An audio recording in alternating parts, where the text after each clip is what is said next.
Thank you. I don't know about you, but I'm already quite in awe with the amazing speakers we've had so far and the ones that are to come, so I'm pretty humbled to be here. Why is the economy stupid? Now, I already feel that Albert Einstein is present tonight, because I think now he's been quoted quite a few times. But I invite you to hold this one, that's already been introduced by Hans Christian, in your mind for the rest of this talk. We cannot solve our problems with the same thinking we used when we created them. So hold that thought. So as we start things off a little bit, at the root of the word, if we're looking at origins, economy, oikos, Aristotle's concept of home. So in the word economy, we have to manage one's home. The early economic software was essentially a manifestation of a progressively intricate or getting more and more intricate social network. You know, people came together, they exchanged goods and services, and pretty much went on their merry way. So our fishing, our farming, our mining, all this, the sum of our activities basically didn't really register too much from a planetary perspective. So back when we were only a few of us, version 0.0 of the economic software didn't really affect the hardware all that much. Okay, all good. So let's take a step back and look at this from the planetary perspective, very big scale. What is this economic software, this software we call economy? When you and I talk, although I guess I'm the only one talking, but anyways, when you and I talk, we use language. So think of it this way. When human society talks to nature, the language used is economy. So in some ways, the economy is like an Earth version of Facebook, like an Earth book maybe, right? So we should be able to basically have a few chats, exchange information, see how things are going, and then basically act within the limits of that system. But are we listening? Are we paying attention to the status updates? It's getting hot in here, people. Or how about, oh great, another species relegated to history. Or how about, people, I'm feeling bloated, my water levels might rise. Or how about this latest one? The forests are on fire. When I imagine the economic or the modern Western economy, these kind of guys, they come to mind, the image that I see. Now, look at their faces. Does it look like they have a clue about you, your needs, your wishes, your desires for the future? To put things in a little pragmatic context, there's a research firm called Nanex that recently put on the internet a small video depicting the half second in the daily life, the stock of a very big, global, famous, we won't name any names, corporation. In each half second, 1,200 stock trades occurred. How is that humanly possible? Whoa, what was that? Sorry. Oh, that's the answer. It isn't humanly possible. It was actually done by these really cool little things called high-frequency robots. A quick question. Is that economically smart? Or maybe not so much? So, what is a high-frequency robot anyway? Can it make coffee for you in the morning? Does it serve you breakfast in bed? You know, do you derive any benefit from a high-frequency robot? I guess maybe it can make you laugh a little bit. Now, when I recently asked a 14-year-old girl here in Arendal which image came to her mind when I said economy, this came up.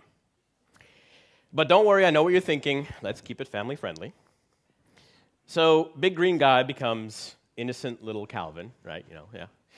Yeah, right. This is probably more like it. So what would be a good story to exemplify the screaming Calvin economic approach? Pretty big numbers. 1.5 quadrillion US dollars, 20 trillion US dollars. Now, in technical terms, that basically means in 2010, the big number represents the total value of foreign exchange transactions on a global scale, and the smaller number represents the total value of international trade the same year. Okay, that's a lot of technical babble. How do we basically, oh my God, he's back. I knew there was something to do again with this robot. You know, they keep coming back. Quadrillions a lot again. So what another way of putting it, maybe a bit more in context, the quadrillion-dollar financial economy. So it's the one those bankers a few slides back, they're the one, that's where they live and work in. And the trillion-dollar real economy, that's where pretty much the 99% of us live and work in. Do you feel that you're able to access and influence the quadrillion-dollar economy? Should we and the real economy be serving the quadrillion or vice versa? So all this so far seems to have led us to this kind of face, a screaming people and planet. And I get the sneaky suspicion Edward Munch may have actually been channeling some future planetary Gaia when he screamed this. But all is not lost. If this is what we want, remember him? Is already mentioned today.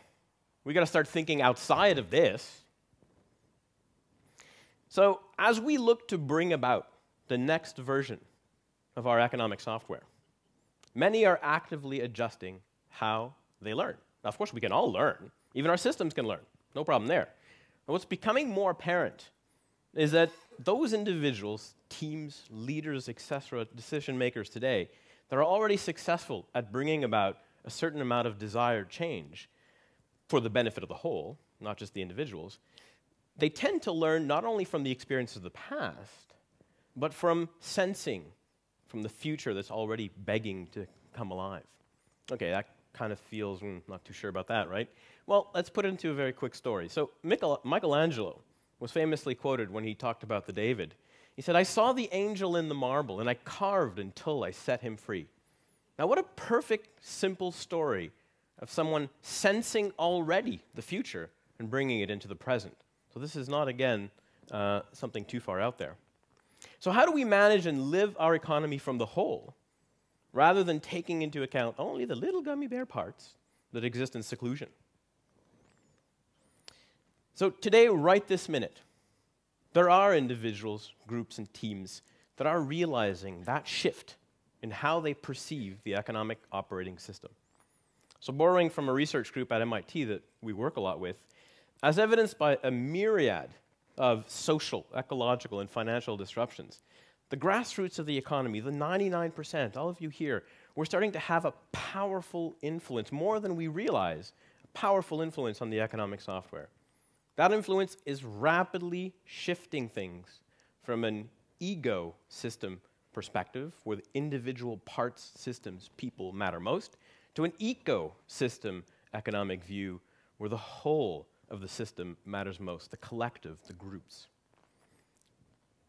So, paraphrasing from Bill Clinton from a while back, it's the economy, but it doesn't have to be that stupid.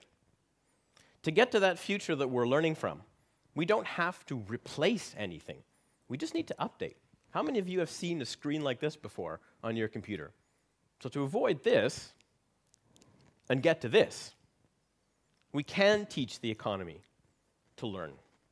We're all of us economic artists, actors, change makers, designers. We have the opportunity to be creative, to bring about new green economic thinking. We can co-create a mutually and more user-friendly interface. What is the future you want? And is our current economic software smart enough to get us there? So there seems to be a need to slow things down a little bit. You know, find a different economic flow. To stick our noses out of the mortgage-backed thingy-majingies and those credit default whatchamacallits. With a software update, living the green doesn't mean we can't do anything or can't have this. It means all we can do. Look at all we can have. It means continued achievements of progress, innovation, and well-being, but within the physical limits of the hardware. So a very quick recap. We have a screaming economic approach going on, trying to interface with a planet that really doesn't understand what's going on. And by the way, there's not too many of these lying around as far as we know, huh? Now, seems to be dominated a little bit by this quadrillion group, and seems to have led to screaming people and planet, not too desirable. But with a very small, well-thought-out software update, very co-creative, we may end up getting to something people and planet, very balanced and a lot of smiles. By the way, my parents wanted to be in the video, so here they are. Oh, man. Well, we got to get rid of these little guys, I think, right? These guys they're everywhere. They're everywhere. So, why is our Earth book stupid? Is it because we feel it's okay for the quadrillion group to operate beyond human speeds and capacities, and that it's okay to give all that control back to the little robots? Is it because we actually believe the quadrillion group can bring about the future we want? Humanity, not too long ago, successfully put a person on the moon. So from that perspective, and in my personal opinion, evolving or teaching the economy to evolve is not really rocket science. In a new, evolved, smart economy, you are the ecosystem.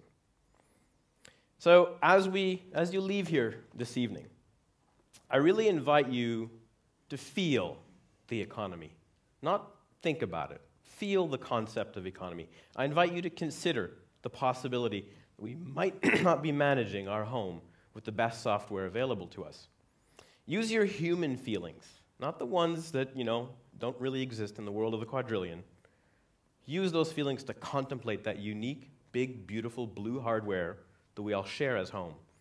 And finally, I invite you as economic artists, economic designers, co-creators, and change makers to help develop that new software, to help bring about the shared future we all want.